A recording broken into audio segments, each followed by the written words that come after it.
This one's going to sting a little bit. At the end of the day, all of our chickens are livestock, and livestock have to be treated differently than our household pets, our dogs and our cats. One of the issues is that vets, and I love the vets. I have great vets for my dogs and cats. I have great vets for my dogs and cats who would even be willing to see my chickens if I asked to bring, they might even be willing to prescribe medications if I was like, this is what's going on, this is the antibiotic, because I have a really good relationship with them.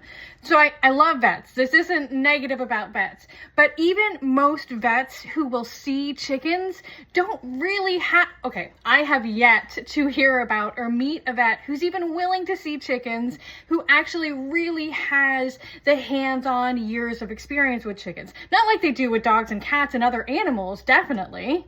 And so they don't always have an easy time treating the chickens. Oftentimes, as chicken keepers, and once you get to talking to experienced chicken keepers, you can come to better solutions for your chickens than the vets that many of us have found can. You've also got to consider that chickens, they live outside. They're pecking in the dirt and feces. They're exposed to the wild animals, mice, birds, like pathogens. They are just exposed to nature and dirt and poop and things. A lot of exposure to potential pathogens, parasites, things that can weaken their immune system.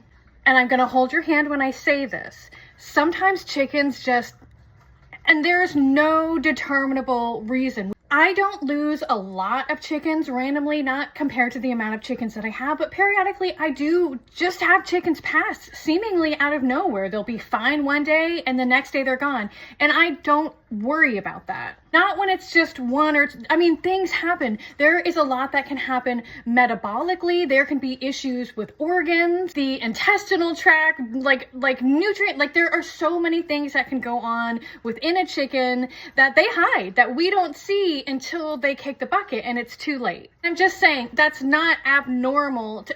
Chickens can pass from like too much stress and like so many things. There is a reason in like the breeder chicken keeping community, we joke / not really, we're not joking, it's serious about like don't name chickens and don't pick favorites, because they're livestock and they're exposed to the and listen, I love my chickens. I love all of my chickens. I love breeding chickens. I don't love hatching chicks. I love watching them grow out. I love it. I love being a chicken keeper, but I had to accept many years ago, in order to move forward in this chicken keeping business, that sometimes they pass, and sometimes, usually it's always my favorites who pass, and it never gets easier. But I had to accept at one point that that is just part of the process. And of course, I'm not talking about like many chickens passing all at once. I mean, if you're having back to back, especially adult birds passing all at once, probably some more investigation needs to happen there. And with chicks, if you have back to back chicks, well, chicks, it's probably coccidia.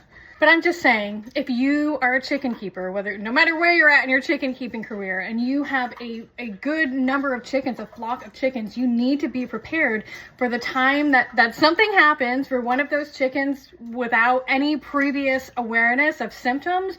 Or even worse is if something happens to that chicken, they get injured or sick or something happens, and the humane thing to do may be to take matters into your own hands. It really sucks. I know it really sucks, but as chicken keepers, it's just something that we have to have. I mean, it's not like hopeless. It's just something that we have to be mindful of as chicken keepers, that chickens can come up with a lot of really colorful ways to be done with life, and it really sucks so much when it happens. But at the end of the day, they are livestock and they are exposed to so many different things that like our inside house pets are not.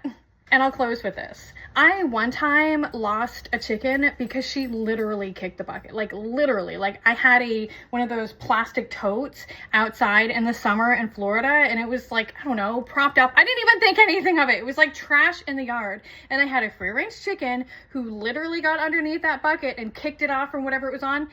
And she got stuck in there and she did not make it out of it. I found her it was awful. It was awful.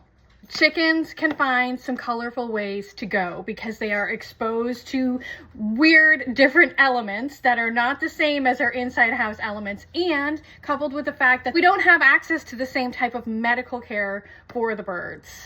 I'm really sorry if I'm the one to bring this to your attention, but you have to get this in your head now. The possibilities Not so that you can be afraid, but so that when it happens in your flock or to you, you can be like, okay, you know what I mean? So you can bring the temperature down and remember what we're dealing with here, which is livestock.